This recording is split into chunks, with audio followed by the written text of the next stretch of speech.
Bendecidos, tu hermano Willy Vanegas ministrándole a tu espíritu con un mensaje más de gracia y por gracia. En el estudio de hoy, las llaves del reino. Para escudriñar este misterio, primero tenemos que saber que el reino de Dios es espiritual. Pablo dijo que el reino de Dios no es comida ni bebida, sino gozo y paz en el espíritu. O sea que tú puedes vivir en el reino aún estando en tu cuerpo, pero tienes que saber que no es de este mundo. Cristo dijo, mi reino no es de este mundo, y otra vez, he aquí el reino entre vosotros, y otra vez dijo, predicad así, el reino de Dios se ha acercado. ¿Cómo comprender esto? Primero, tienes que aprender a separar lo que es para tu carne, lo que es para este mundo, y lo que es espiritual, acomodando lo espiritual a lo espiritual y lo carnal a lo carnal. Al primero a quien se le reveló la clave de cómo entrar al reino, no fue a Pablo, fíjate, sino a Pedro. Mateo 16:19, respondiendo Simón Pedro dijo, tú eres el Cristo, el Hijo del Dios viviente. Entonces le respondió Jesús, bienaventurado eres Simón, hijo de Jonás, porque no te lo reveló carne ni sangre, sino mi Padre que está en los cielos. Y yo también te digo que tú eres Pedro, y sobre esta roca edificaré mi iglesia, y las puertas del Hades no prevalecerán contra ella. Y a ti te daré las llaves del reino de los cielos, y todo lo que desatares en la tierra será desatado.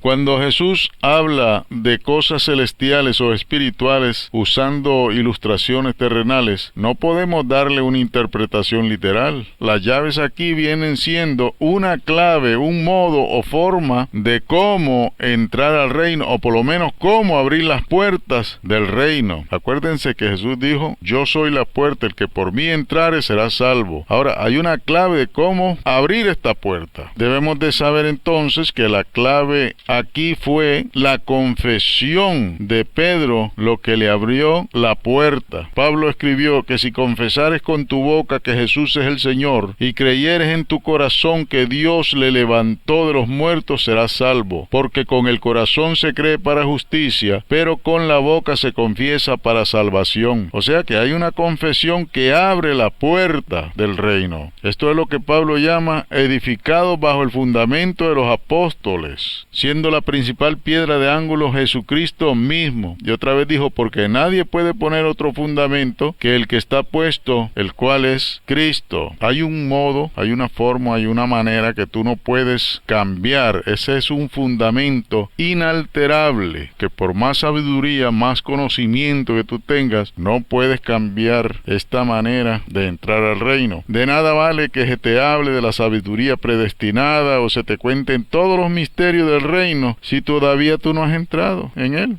O sea que primero deben enseñarte cómo entrar al reino, y luego, después pues conocerás los aposentos allá adentro. La doctrina de los apóstoles es el evangelio simple que te introduce al reino. Nadie puede ser salvo sino a través de este evangelio. ¿A quién es que se le predica el evangelio si no es a la carne? Porque nadie ha nacido de nuevo antes de predicarle el evangelio, y la carne no puede entender las cosas que son del espíritu o espirituales. Por eso es que es por la fe en Jesucristo. Cuando conoces su obra, tú le amas y vienes a él. La carne le tiene miedo a que le digan, ahí está Jehová de los ejércitos, o uno que tiene los ojos como llama de fuego. Pero si le presentas a Jesús de Nazaret, viene llorando a los pies del crucificado. Pablo decía, porque primeramente os he enseñado lo que asimismo recibí, y comienza a describir la obra de Cristo según la carne. Nadie puede amar a Jesús si no le conoce primero según la carne, como nadie puede conocer al resucitado si primero no conoce al crucificado. Nosotros según la carne somos un asco, pero no así el Señor Jesús. Todo lo que Él hizo según la carne le agradó a lo máximo, a lo sumo al Padre. Así que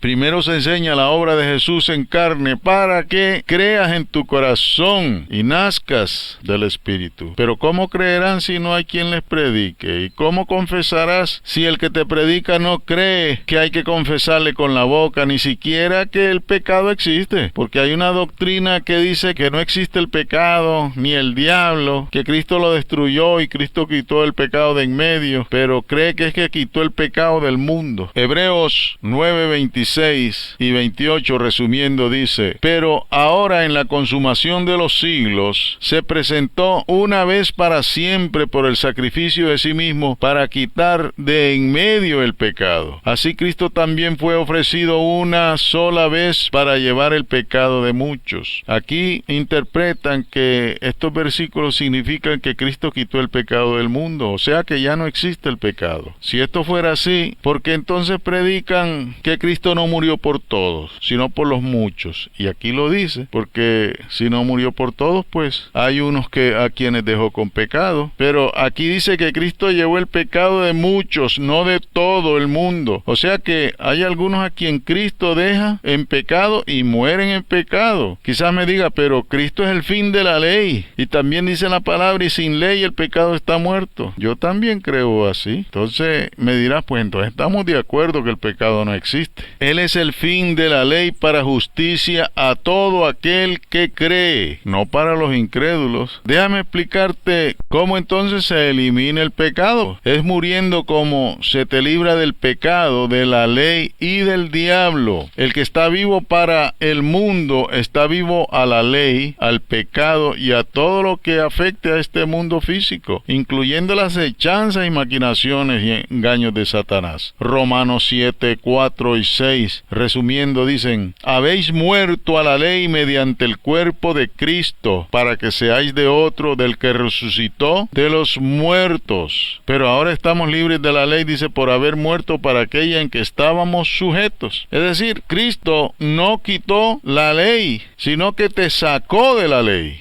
Y con su sacrificio te perdonó los pecados que tenías. El que ha muerto, dice, ha sido justificado de pecado, porque habéis muerto y vuestra vida está escondida con Cristo. La ley se enseñorea del hombre en tanto que éste vive. O sea que la ley es para la carne, pero si mueres ya no te toca y ya no pecas, porque has nacido de Dios, has nacido de simiente incorruptible. Déjame decirte que los otros mueren en pecado. En vuestro pecado moriréis, dijo el Señor, si no creéis que yo soy. La ley condena, la ley castiga, y Cristo dijo que Él no vino para abrogar la ley, sino a cumplir. Lucas 16, 17 dice: la ley y los profetas hasta Juan. Desde entonces el reino de Dios es anunciado, y todos se esfuerzan por entrar en él. Pero es más fácil que pasen el cielo y la tierra que se frustre una tilde de la ley. Naturalmente que los apóstoles no comprendían claramente estas palabras de Jesús. Repito, que es muriendo como se entra al reino y es muriendo como se sale del mundo. Por eso los que viven según la carne no pueden agradar a Dios. Déjame decirte algo, que estas llaves para entrar,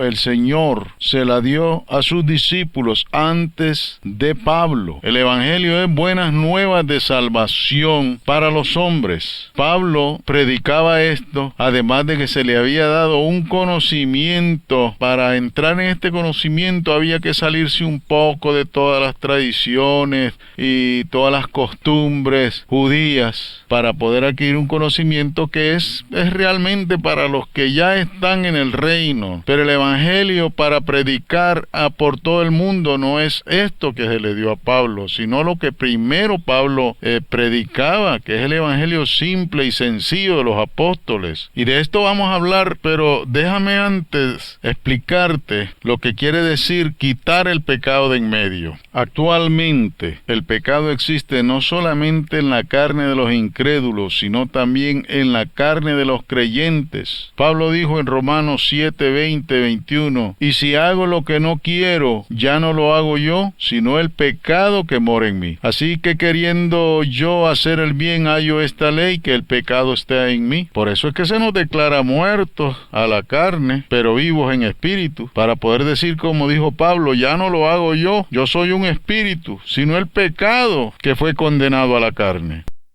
Este estudio continuará en Las llaves del reino, parte 2.